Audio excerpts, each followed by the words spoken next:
ಏನ್ ಮೇಡಮ್? ಕಾಂತಪ್ಪ, ಇದಕ್ಕೂ ಮುಂಚೆ ನಿನಗೂ ಗುಂಡಮ್ಮಂಗೆ ಏನಾದ್ರೂ ದುಡ್ಡು ಕೊಟ್ಟಿದ್ನಾ? ಇಲ್ವಲ್ಲ ಮೇಡಮ್. ಸರಿಯಾಗಿ ನೆನಪು ಮಾಡ್ಕೊಂಡು ಹೇಳು ಕಾಂತಪ್ಪ. ನಿಜವಾಗ್ಲೂ ಇಲ್ಲ ಮೇಡಮ್. ಹೌದಾ? ಹಾಸ್ಟೆಲ್ಗೆ ಹೊಸಬ್ರು ಯಾರಾದ್ರೂ ಬಂದಿದ್ರಾ? ಯಾರು ಇಲ್ಲ ಮೇಡಮ್. ನನ್ ರೂಮ್ ಕಡೆ ಯಾರಾದ್ರೂ ಹಾಸ್ಟೆಲ್ ಹುಡುಗಿರು ಹೋಗಿದ್ರಾ? ಇಲ್ವಲ್ಲ ಮೇಡಮ್. ಚೆನ್ನಾಗಿ ನೆನಪು ಮಾಡ್ಕೊಂಡು ಹೇಳು ಕಾಂತಪ್ಪ. ನಾನು ಇಲ್ದಿರೋ ಸಮಯದಲ್ಲಿ ನನ್ ರೂಮ್ ಕಡೆ ಯಾರಾದ್ರೂ ಹೋಗಿದ್ರಾ ಅಂತ. ಯಾರು ಹೋಗಿಲ್ಲ ಮೇಡಮ್. ನೀವಿಲ್ದೇ ಇರುವಾಗ ನಿಮ್ ರೂಮ್ಗೆ ಯಾರಾದ್ರೂ ಹೋಗೋ ಧೈರ್ಯ ಮಾಡ್ತಾರಾ?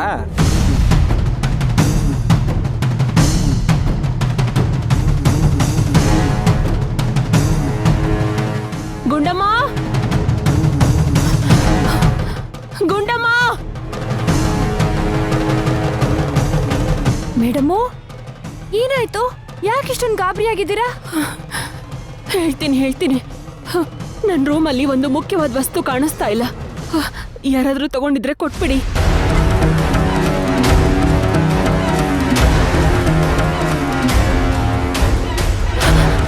ನೋಡಿ, ದಯವಿಟ್ಟು ಯಾರಾದ್ರೂ ತಗೊಂಡಿದ್ರೆ ಕೊಟ್ಬಿಡಿ.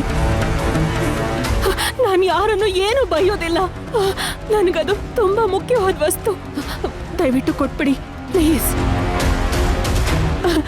ಅದು ನನಗೆ ತುಂಬಾ ಮುಖ್ಯವಾದ ವಸ್ತು. ದಯವಿಟ್ಟು ಕೊಟ್ಬಿಡಿ. ನಿಮ್ಮನ್ನೆಲ್ಲ ಕ್ಷಮಿಸ್ಬಿಡ್ತೀನಿ. ಮೇಡಮು, ತುಂಬಾ ಮುಖ್ಯವಾದ ವಸ್ತು ಅಂತಿದ್ದೀರಾ, ಏನದು? ಅದು ಮುಖ್ಯವಾದ ವಸ್ತು ಮೈನಾ. ಯಾರಾದ್ರೂ ತಗೊಂಡಿದ್ರೆ ಕೊಟ್ಬಿಡಿ. ಮೇಡಮು, ಏನ್ ಚಿನ್ನನಾ? ಅದು ಚಿನ್ನಕ್ಕಿಂತ ಮುಖ್ಯವಾದದ್ದು ಮೈನಾ, ಚಿನ್ನಕ್ಕಿಂತ ಮುಖ್ಯವಾದದ್ದು. ಮೇಡಮು, ತುಂಬಾ ಮುಖ್ಯವಾದ ವಸ್ತು ಅಂತಿದ್ದೀರಾ, ಅವಸರದಲ್ಲಿ ಎಲ್ಲಾದ್ರೂ ಇಟ್ಟು ಮರ್ತಿರ್ತೀರಾ. ಒಂದ್ಸರಿ ನೋಡಿ ಮೇಡಮು. ಇಲ್ಲ ಮೈನಾ, ನನಗೆ ಚೆನ್ನಾಗಿ ನೆನಪಿದೆ. ನಾನು ಎಲ್ಲೂ ಇಟ್ಟಿಲ್ಲ. ಇನ್ನೊಂದ್ಸಲಿ ನೋಡಿ ಮೇಡಮು. ನೋಡ್ದೆ ಮೈನಾ. ಅಷ್ಟೊಂದು ಮುಖ್ಯವಾದ ಅಂತಿದ್ದೀರಾ. ಸರಿ ರೀ, ನಾವು ನಿಮ್ ಜೊತೆ ಬರ್ತೀವಿ. ಎಲ್ರೂ ಸೇರಿ ಹುಡ್ಕೋಣ. ಇಲ್ಲ, ನಿಮ್ಗೆಲ್ಲ ಕೆಲ್ಸಕ್ಕೆ ಲೇಟ್ ಆಗಿರ್ಬೇಕಲ್ವಾ? ನೀವೆಲ್ಲ ಕೆಲ್ಸಕ್ಕೆ ಹೋಗಿ. ನೀವೆಲ್ಲ ಹೊರಡಿ.